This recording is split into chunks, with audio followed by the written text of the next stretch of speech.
Greetings and salutations, everyone. My name is Andrew Kirchhoff, and welcome to my YouTube channel. Today, we're talking about my must-have players for the 2022 fantasy football season.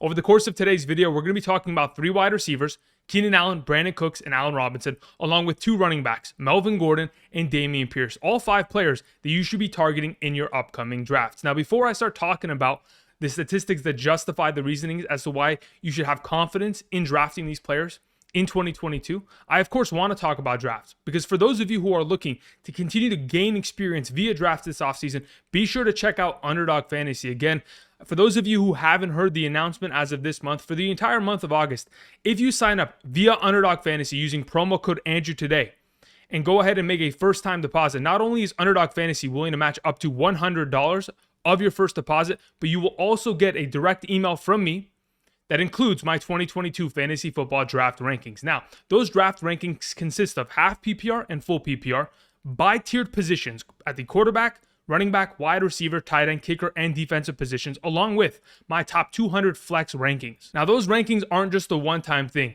Yes, you'll sign up and within a day, you'll go ahead and get that email. But for the entirety of the month of August, prior to the first week of the fantasy football season, I will be sending you weekly updates of those rankings. So regardless of when you're drafting this month, you'll have an advantage and an upper hand on your league mates. Again, for those of you who have not yet already, be sure to check that out. There's a link down in the description today. Use promo code Andrew. Thank you. Also, for those of you who want to continue to have an edge upon your league throughout the entirety of the offseason, but of course, into the regular season, waiver wires, running back rankings, Sunday morning live streams, that is what I am providing. So be sure to subscribe. Help us get to our goal of 60,000 subscribers here on the channel. I greatly appreciate that. Thank you very much. All right, let's get into today's content, beginning with one of our stud wide receivers, must-have players, Keenan Allen of the Los Angeles Chargers.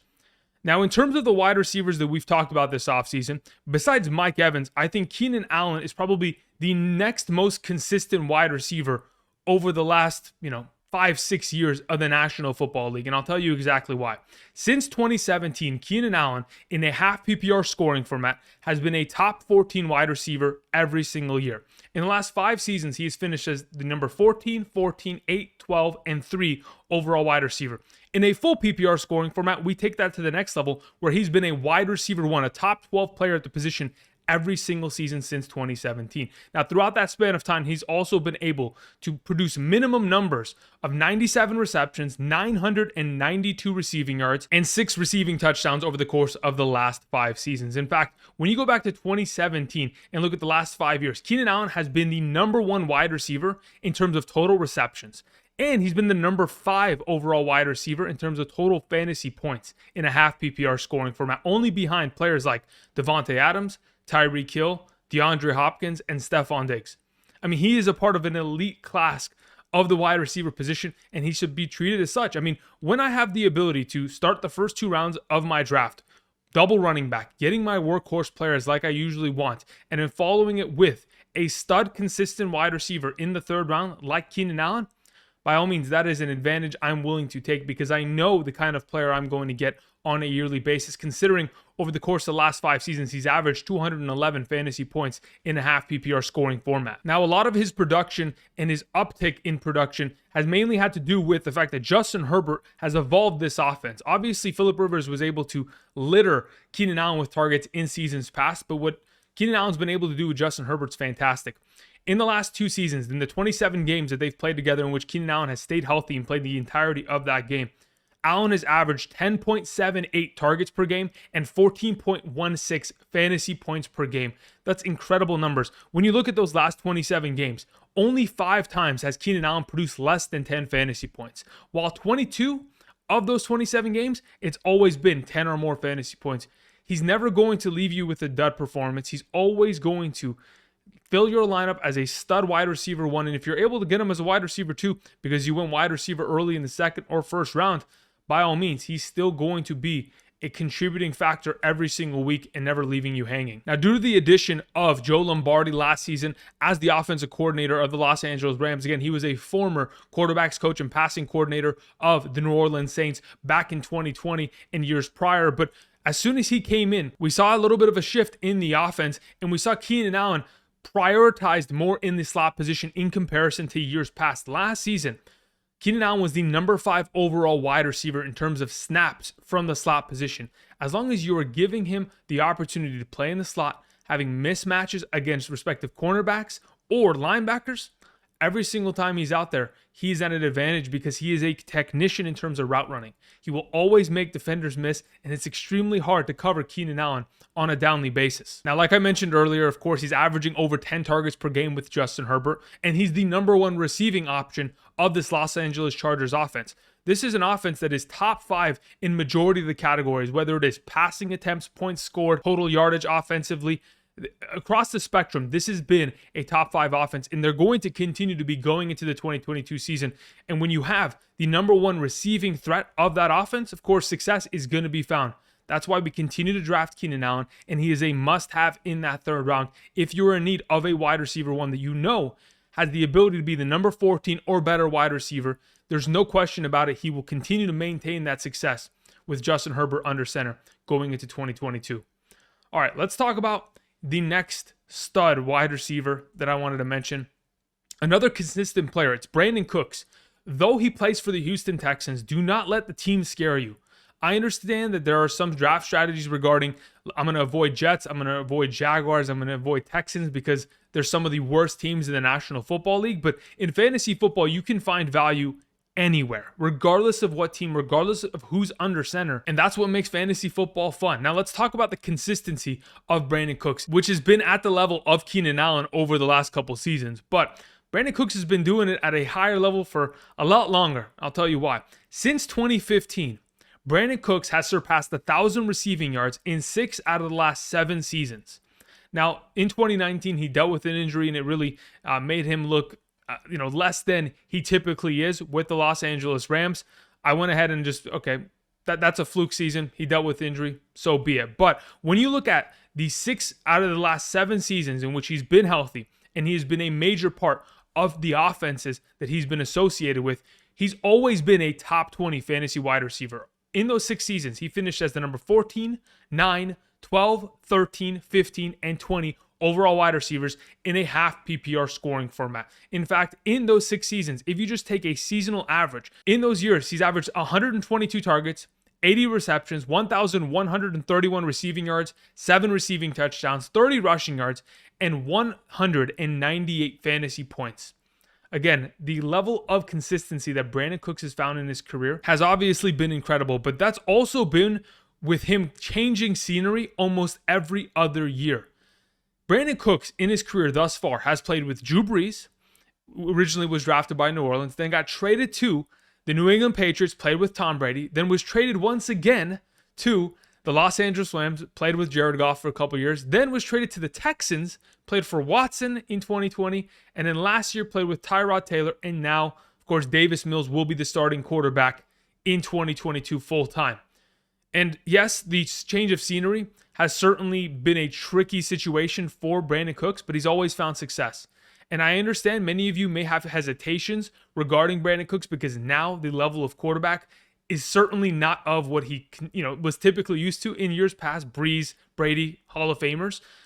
But don't let that fool you. Davis Mills has been an incredible quarterback in his short time in the National Football League. When Davis Mills has played as the starting quarterback between weeks 8 through 18 of the 2021 season, Brandin Cooks averaged 9.8 targets per game and 17.88 fantasy points per game in the 4 games in which Brandin Cooks played fully, didn't leave with an injury early. I do remember there was a game late last season in which he left, in the first quarter. I'm not counting that because really it doesn't give us a spectrum as to how much Davis Mills utilizes him in this offense and how important he is to the entire offensive scheme of the Houston Texans. Though Brandin Cooks is an established veteran in the fantasy football community, he's not really slowing down anytime soon. You look at the last 2 seasons that he has played with the Houston Texans. Anytime he has been targeted 6 or more times, he's averaging 14.87 fantasy points per game. That's 22 of the last 29 games. That's 76% of the time he is given 6 or more opportunities in a contest. He's obviously played well against the AFC South, dominating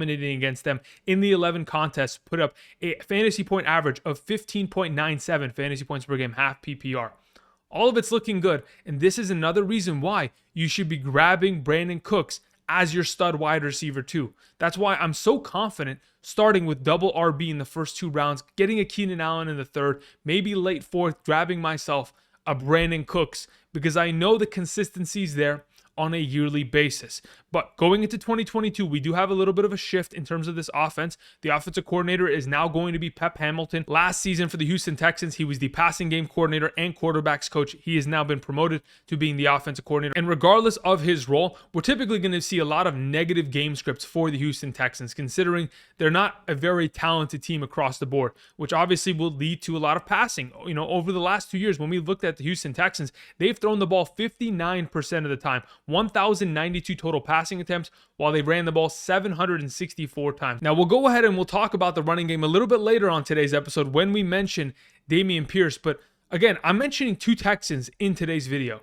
Though the Houston Texans aren't a sexy team and Brandin Cooks isn't a sexy name in the industry, consistency is going to pay off in the long run. Though you may be going after the flashy player that may be a boomer bust, guy like a Gabriel Davis, I'd just rather take my consistent player at times. If I'm playing in one league and I have to win, I'd go for the consistent player that hasn't missed huge stretches of time with injury, is going to be the number 1 priority in terms of their passing threat on a weekly basis, and is a relatively cheap overall ADP value in our upcoming draft, which makes them that much more appealing in my eyes.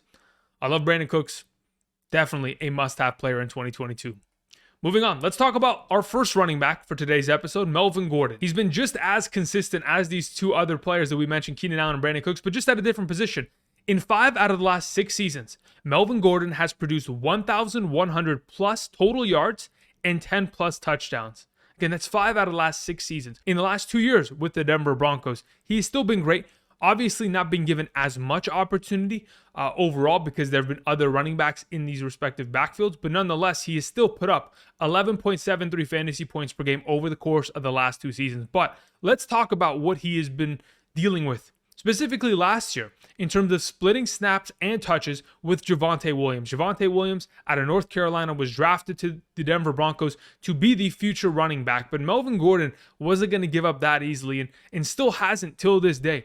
Last season, Melvin Gordon continued to push the rookie, continued to fight for carries, had himself 47.53% of the RB touches in this backfield when him and Javonte Williams were both healthy last season, while Javonte accounted for 44.65% of those total touches. Now, at the end of the year, Melvin Gordon finished as the number 18 overall back and Javonte as the number 17 overall back, while Melvin Gordon played 51% of the snaps, while Javonte Williams played 49%. Now, going into 2022, the question is, are we going to continue to see this identical split of where they're splitting touches down the middle, 200 a pop? Are they going to play the same amount of snaps, or are we going to eventually see this team transition to giving Javonte Williams, the younger back, the one that has more speed and juice left in the tank, the ability to, carry this team and carry the backfield? Now, this obviously brings into the conversation the new coaching staff of the Denver Broncos. Again, they hired Nathaniel Hackett this offseason. He's the former offensive coordinator of the Green Bay Packers. He does have experience elsewhere, and we'll go ahead and review that right now. He was the offensive coordinator in Buffalo from 2013 to 14. Throughout that time, in 2013, he gave his running backs 515 total opportunities, while in 2014, 507 total opportunities. Pretty good numbers. Through 2016 through 18, with the Jacksonville Jaguars, gave his running backs the 3rd most opportunities throughout that span of time. And when we look at the last 3 years with the Green Bay Packers, they've given their running backs the 9th most total opportunities and 10th most rushing attempts over the last 3 years. Obviously, any offense that he has been associated with has continued to feed their running backs. I mean, this is an offense last year that was in the top 10 of both categories in terms of total running back rushing attempts and running back opportunities. Again, last season, they were 5th in rushing attempts with 413 and 9th in total opportunities at the running back position with 506. So the entire Denver Broncos offense had prior been built on the idea of continuously running the ball and being consistent in that. You bring in Nathaniel Hackett, who will probably want to continue those efforts. Seems to me like this backfield should be running the ball at a pretty high rate in 2022, especially considering now you get Russell Wilson. You bring in Russell Wilson in comparison to having a Teddy Bridgewater, a Drew Lock in seasons past, And this offense completely elevates. Not only are they going to score more touchdowns, find more success, but be able to run the ball more late in the game in comparison to seasons past when they've had to come back because negative game scripts have obviously impacted them. Now, with the ability to run the ball even more, you're going to need a two-headed monster. And that's pretty much what Nathaniel Hackett and the offensive coordinator of the Denver Broncos have kind of hinted to. This offseason at training camp, we've seen a lot of these two running backs splitting the backfield. And, the offensive coordinator came out and even said, we're going to be keeping both these running backs on a pitch count this season. We want to keep them both healthy and active.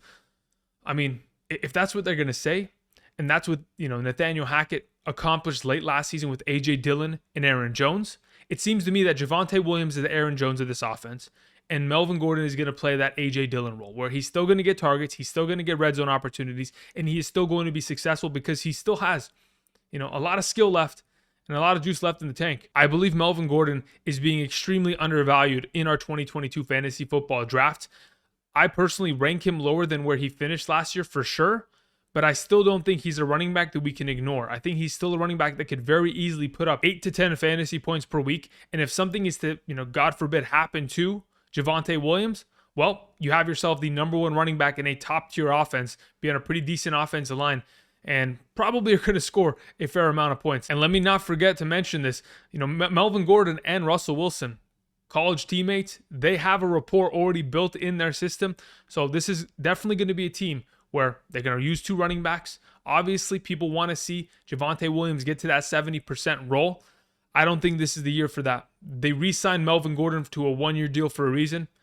I think they're going to, probably run Melvin Gordon into the ground along with Javonte Williams, splitting it at a very close pace to what they did last year. All right, let's go ahead. Let's talk about our fourth player.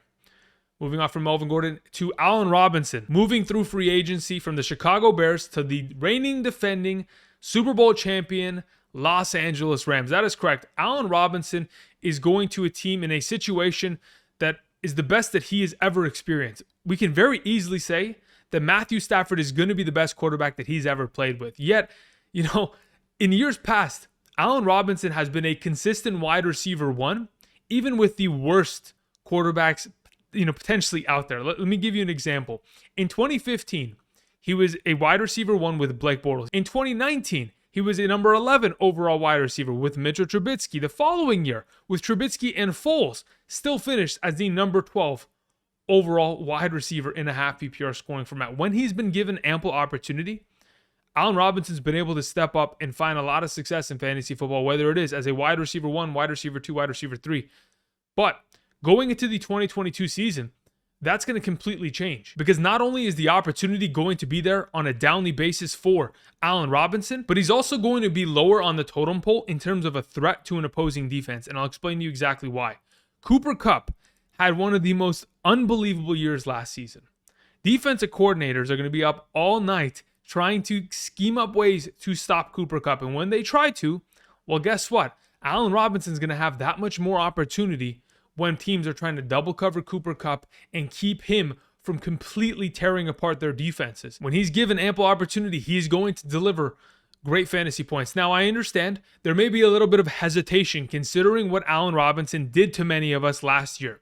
Last season, I personally had him as my number 12th ranked wide receiver. And it shouldn't be much of a surprise considering the 2 years prior in 2019 and 2020, he was the number 11 and 12th ranked player. So we thought, okay, regardless of the fact that they're bringing in Justin Fields, Andy Dalton should be just as good as a Mitchell Trubisky or Nick Foles. These quarterbacks should be able to at least funnel target their primary receiver and get him fantasy, relevant points on a weekly basis. But that wasn't the case.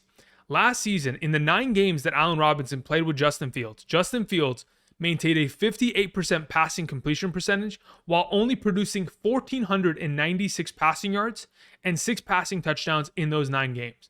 Again, Justin Fields was an absolute mess last season, and that obviously reflected on Allen Robinson's box score on a weekly basis, where eventually, by the time we got to week 6, 7, 8, he was off my roster. I had to drop him because he was a liability. On a weekly basis, he was putting my team in jeopardy of losing because of the fact that Bears offense could not sustain. And obviously, the quarterback position was rough, but Allen Robinson still dealt with a couple injuries himself. The hamstring injury that forced him to miss a couple games last year, and the virus protocol list that he was put on that In his own words, he said, I lost 10 pounds within a week. He tried to come back and play. It took him a pretty good amount of time to recover from that.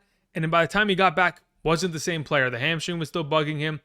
And overall, the 2021 year was a wash. But when I think of that experience, I don't think of Allen Robinson as being a washed wide receiver. I think the circumstance that he was in, the situations that he had to deal with in 2021, obviously was a culmination of that disaster of a season. But going into 2022, he's going to primarily be filling into the Robert Woods role. Again, Robert Woods tore his ACL last year, was traded this offseason. But prior to Robert Woods, tearing his ACL from weeks 1 through 9, he was the number 11 overall fantasy wide receiver. He was averaging 12.74 fantasy points per game, averaging almost 8 targets per game, and getting ample opportunity, all while Cooper Kupp was the number 1 wide receiver in fantasy football. Now, if we even move past Robert Woods, and let's talk about OBJ and what kind of impact he had when he came in. From weeks 12 through 17, he was the number 13 ranked wide receiver in fantasy football.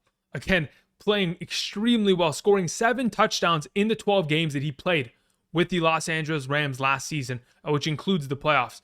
He was a huge threat down in the red zone, and that's exactly what we've seen from Allen Robinson throughout training camp. And let's go ahead, let's take an even further step. Let's talk about Van Jefferson, another wide receiver that when there was no Robert Woods and OBJ was still getting used to the offense, Van Jefferson had to step up. Last season, whenever Van Jefferson was given 7 or more targets for the Los Angeles Rams, he was averaging 10.94 fantasy points per game. In those 5 games, he scored 3 touchdowns. So again, anytime you give a wide receiver ample opportunity, especially in a Matthew Stafford-led offense, again, last season, his best statistical year since 2011. He went an entire decade, and it was like, all right, now I'm on an extremely better team. Let's go ahead and turn it on and show people what I'm made of and why I am still amongst the elite at the quarterback position. Again, I've mentioned this in videos past in regards to Cooper Kupp. The Los Angeles Rams last season were the number 1 team in terms of wide receiver targets. Now, if in fact we're adding Allen Robinson to this offense, what kind of potential target share is he going to see? Last year, Cooper Kupp dominated nearly 32% of the Los Angeles Rams' total target share, 191 targets. So, if we take into account that 451 of the targets last year were specifically given to the wide receiver position, we eliminate the 191. Let's say Cooper Kupp does it again this year. That means there's 260 available targets. With no OBJ or Robert Woods in this offense and just Van Jefferson to compete with, Allen Robinson has a very easy track to 120 plus targets in 2022, which gives me confidence in the idea that maybe, besides just being a wide receiver 2 option in 2022, he can elevate himself and maybe be a low-end wide receiver 1. I'm just putting it out there. We've seen him do it in the past with the Bears. Why not with the Los Angeles Rams, considering how much of a better offensive scheme they have? In terms of scheme, they always want to have 3 wide receiver sets. If you're going to have a 3 wide receiver set and it's going to, consist of Cooper Kupp, Allen Robinson, Van Jefferson, you're going to have, Tyler Higbee in your 11 personnel. You'll have Cam Akers or Darrell Henderson in the backfield.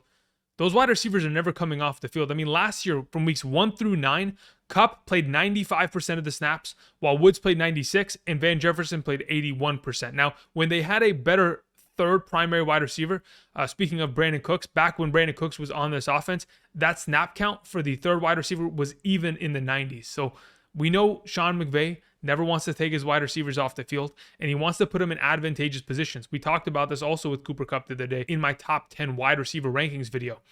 What the Rams do the best and what McVay does best is giving his wide receivers opportunities against linebackers. Last season, wide receivers who had the highest percentage of their routes ran primarily covered by linebackers. Cooper Kupp, Jerry Jeudy, Amon-Ra St. Brown, Tyler Boyd, Adam Humphries, and Robert Woods. Again, that's 2 of the top 7 in that category. From the Los Angeles Rams, I expect to see Allen Robinson in that category by the end of 2022. And the reason the Rams have been able to accomplish that is because, again, Sean McVay puts Tyler Higbee in tough situations in which he faces cornerbacks. I'll tell you this stat. In 2021, tight ends who had the highest percentage of their routes ran against cornerbacks. Number 1 would be Kyle Pitts. Number 2, Mike Gesicki. Number 3, Darren Waller. Travis Kelce, 4. Tyler Higbee. Number 5, 37.3% of his routes against cornerbacks. So they're doing a little bit of a switcheroo there, and they're finding and exploiting matchups on a downly basis. Again, I expect Allen Robinson to be a stud in 2022.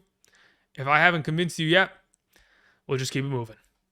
Moving on to our final must-have draft target, another Houston Texan. I didn't really think that I was going to have 2 Texans on today, but the opportunity to get him where he's currently coming off of draft boards at his current ADP is far too good.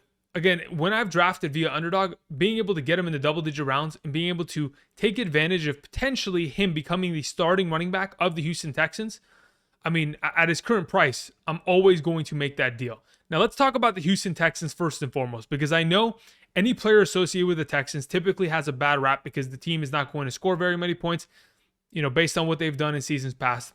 Now that they don't have Watson at quarterback, you may be a little bit concerned. But let's talk about this. Last season, the Houston Texans were one of the worst overall rushing attacks in the National Football League in terms of blocking and rushing grades combined, according to Pro Football Focus. Last season, they were ranked 32nd in terms of yards before contact per carry with 0.7.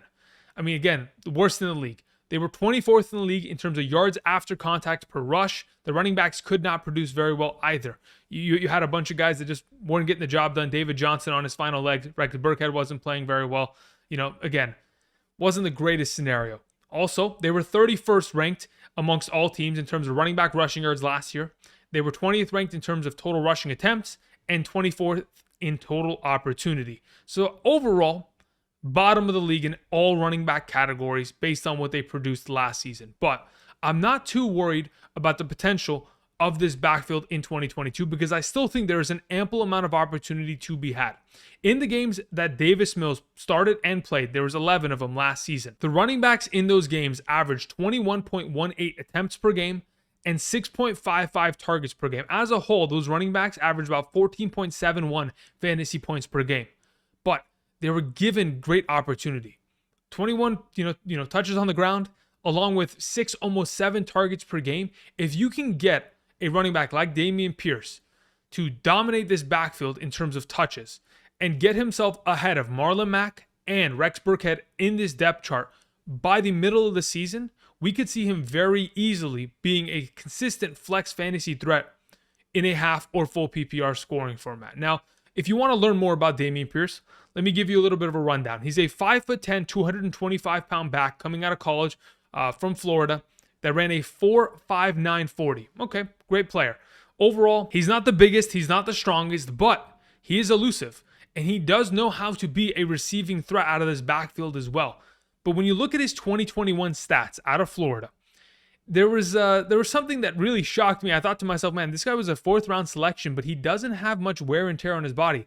Last season at Florida, he only had 119 total touches, 100 rushing attempts on the ground, and 19 receptions. He still averaged 5.74 yards per attempt, had himself 13 rushing touchdowns, 3 receiving touchdowns, had a great year there, but didn't have much wear and tear. I mean, 120 touches in college is not much. When I compared him to other running backs that were in similar situations in seasons past, again, we can bring up names like Antonio Gibson, who in his final year at college had 71 total touches. We could talk about Alvin Kamara out of Tennessee, in which he had 141 total touches and 143 total touches in his final 2 seasons in college.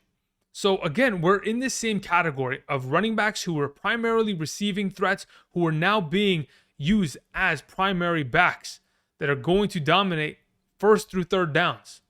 I think Dameon Pierce has a very good chance of doing so, and mainly because the other competition in this backfield doesn't really scare me. Let's think about who's in this backfield. We have Marlon Mack, Rex Burkhead, and Derek Gumbawale.